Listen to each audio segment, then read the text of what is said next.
Perkenalkan, nama saya Anissa Yuliawati dari kelas MPI 3A. Saya akan menjelaskan materi tentang mengenal persamaan dasar akuntansi dan pengelompokan akun. Baik, saya akan menjelaskan tentang mengenal persamaan dasar akuntansi. Persamaan dasar akuntansi menggunakan prinsip keseimbangan antara harta atau aset dengan utang atau liabilitas dan modal atau ekuitas. Persamaan dasar akuntansi adalah suatu pencatatan transaksi keuangan yang menunjukkan jumlah harta suatu perusahaan yang sama atau seimbang dengan penjumlahan utang dan modal. Pencatatan harta modal dinyatakan dalam persamaan dasar akuntansi. Harta atau aset sama dengan uang atau liabilitas, atau harta sama dengan modal atau ekuitas pemilik perusahaan. Modal yang digunakan pengelola perusahaan menjalankan kegiatan usaha tidak hanya berasal dari pemilik. Suatu perusahaan kadang memperoleh modal dari pihak lain atau kreditur. Nah, modal ini yang disebut dengan utang. Dengan demikian, pencatatan persamaan akuntansi melibatkan 3 akun, yaitu harta atau aset, utang atau liabilitas, dan modal atau ekuitas. Dengan rumusnya, harta sama dengan utang ditambah modal. Persamaan dasar akuntansi tidak hanya mencatat transaksi yang berkaitan secara langsung dengan harta, utang, dan modal. Akan tetapi dapat juga digunakan untuk mengetahui pengaruh transaksi pendapatan, pengeluaran beban, atau price terhadap akun-akun harta, utang, dan modal. Laporan keuangan akuntansi dengan persamaan dasar akuntansi dapat digunakan sebagai pemakai informasi akuntansi untuk menilai sebuah perusahaan.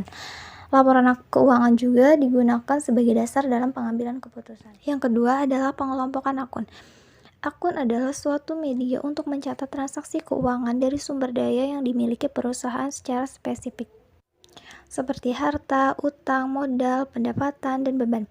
Tujuan penggunaan akun untuk mencatat data yang muncul akibat adanya transaksi.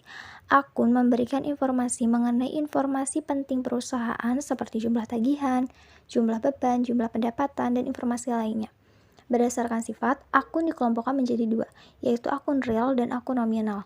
Pengelompokan berdasarkan posisi keuangan perusahaan meliputi akun harta atau aset, utang atau liabilitas, modal atau ekuitas, penghasilan atau pendapatan, dan beban atau biaya.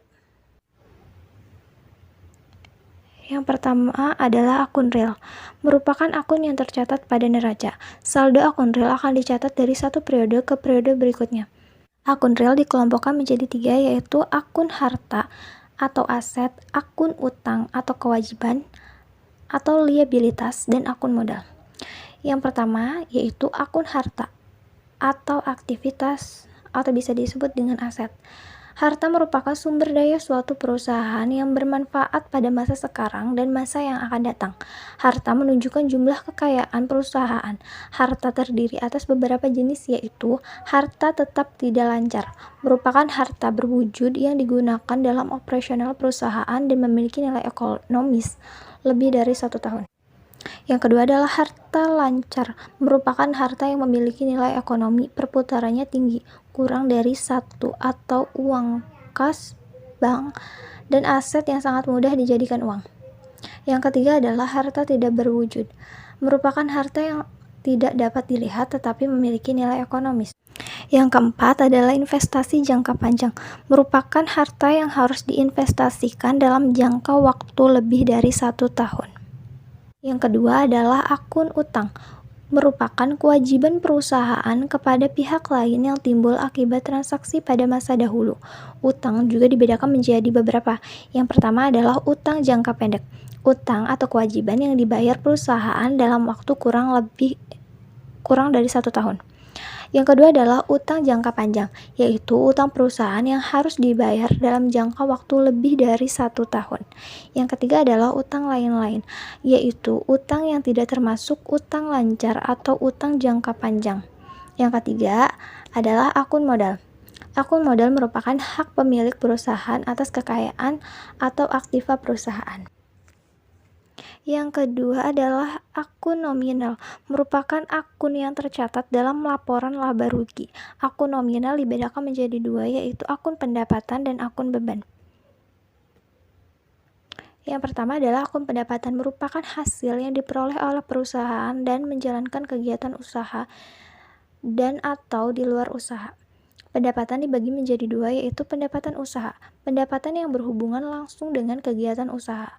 Yang kedua adalah pendapatan di luar usaha, pendapatan yang tidak berhubungan langsung dengan kegiatan usaha.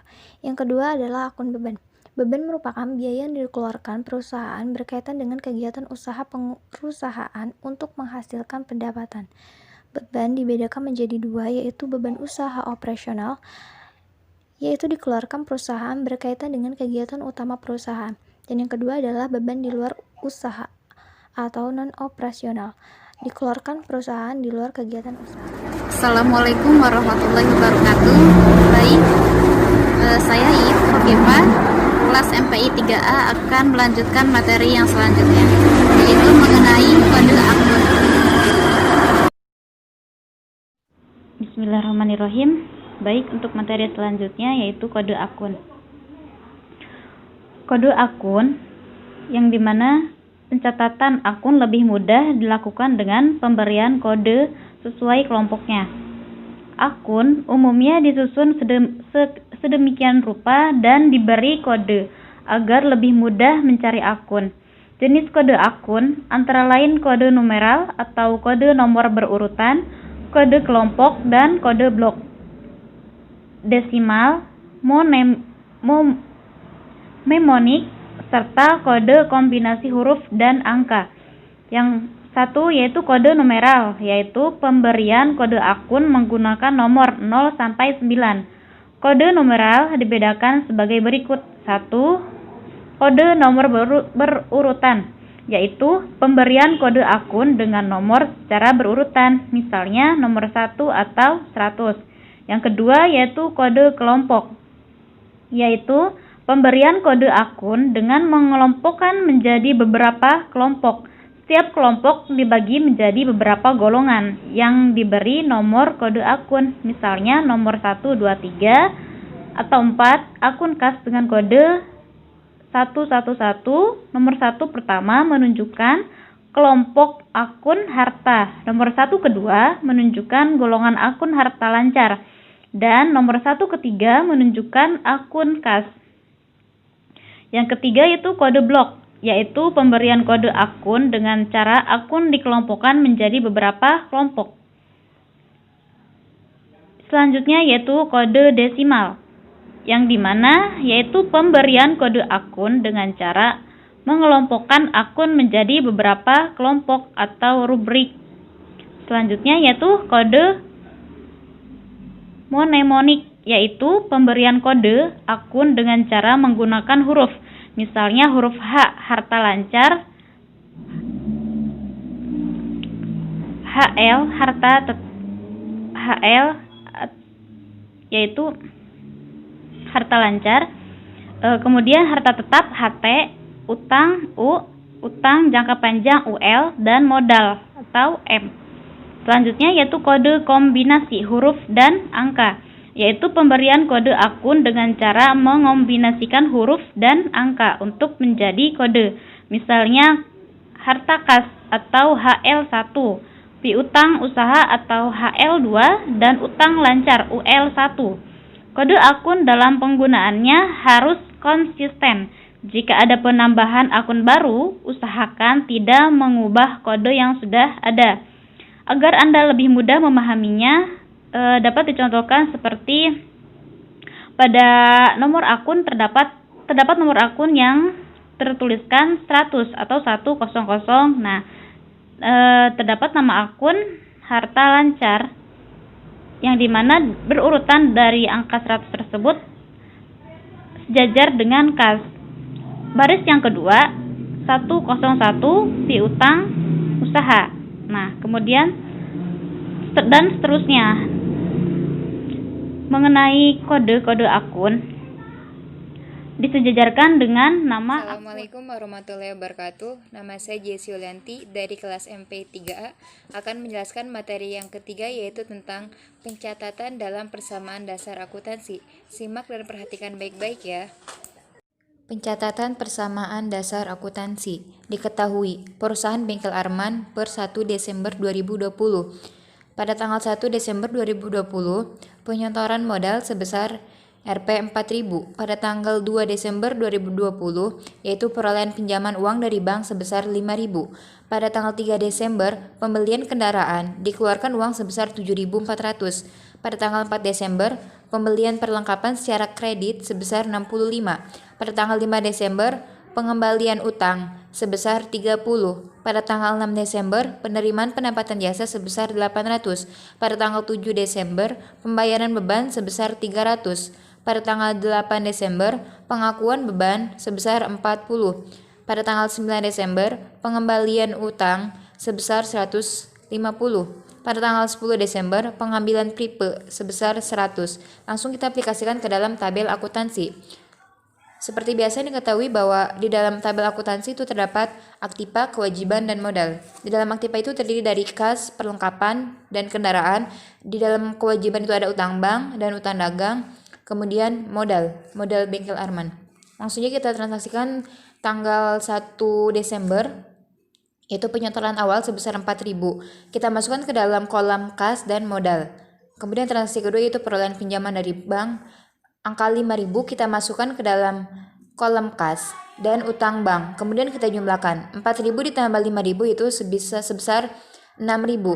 Utang bank kita turun jadi 6.000 dan modal 4.000. Langsung ke transaksi selanjutnya itu tanggal 3, pengembalian kendaraan. Pengembalian kendaraan itu otomatis kas mengeluarkan itu sebesar 7.400. Kita masukkan itu ke dalam kolom kas dan kolom kendaraan. Langsung kita jumlahkan. 9.000 dikurang 7.400 yaitu 1.600. Kemudian kendaraan 7.400 diturunkan, 5.000 plus modal diturunkan 4.000. Kemudian ke transaksi yang keempat yaitu pembelian perlengkapan 65. Kita masukkan angka 65 itu ke dalam kolom perlengkapan dan utang dagang. Langsung kita jumlahkan.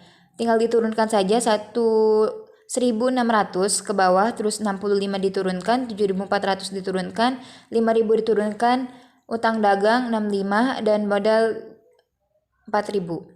Langsung ke transaksi selanjutnya itu pengembalian utang. Pengembalian berarti kita mengeluarkan, kas mengeluarkan uang itu sebesar 30. Nah, angka 30 itu kita masukkan ke dalam kolom kas dan utang dagang. Langsung kita jumlahkan. 1.600 dikurang 30 yaitu 1.570. Perlengkapan 65, kendaraan 7.400, utang bank 5.000 dan utang dagang 65 dikurang 30 itu 35 dan 4.000 sebagai modal. Langsung ke transaksi selanjutnya yaitu penerimaan pendapatan. Berarti otomatis kas mendapatkan dari hasil transaksinya yaitu sebesar 800. Nah, angka 800 itu kita masukkan ke dalam kolom kas dan modal. Langsung dijumlahkan kembali. 1.570 ditambah 800 yaitu 2.370. Perlengkapan 65, kendaraan 7.400, utang bank 5.000, utang dagang 35 dan modal 4.000 ditambah 800 yaitu 4.800.